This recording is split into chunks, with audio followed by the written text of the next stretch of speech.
বেটা আগে আমরা ওখানে বসে বসে কাজ করতুম, ওদের বউরা রান্না করে দিত, আমরা ঢুম মেরে এসে গরম ভাত খেয়ে খেয়ে শুয়ে পড়তুন।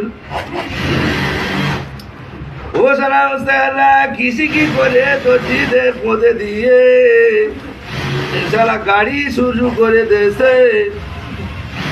হাওড়া জেলা থেকে মেদিনীপুর থেকে গাড়ি যাচ্ছে, ডায়মন্ড হাওড়া থেকে আবার চলে যাচ্ছে সন্দেশপুর সব গাড়ি নিয়ে।